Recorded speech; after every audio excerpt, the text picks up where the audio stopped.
Na po tayong Christmas tree. Ayan cabbage Christmas tree guys. Tapos yan, nag-veggies ako. Ready na yan ang kakainin natin. Tapos meron tayong kavuri. Meron tayong mga chips sa yung mga bricks at saka caviar. Tapos meron tayong lumpia, pansit, at saka ang ating sweet na ginawa ko ay, ano ba to?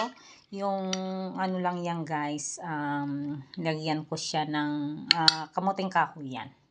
Ayan, yan, kakain na kami ni Ate Romana. Kami lang dalawa kasi si Nilda hindi siya makakarating kasi pagod daw siya. Ayan guys, kain na po tayo. Tatawagan ko na si Ate Roma at nakaluto na ako. Ayan guys. Merry Christmas sa inyong lahat. Ayan.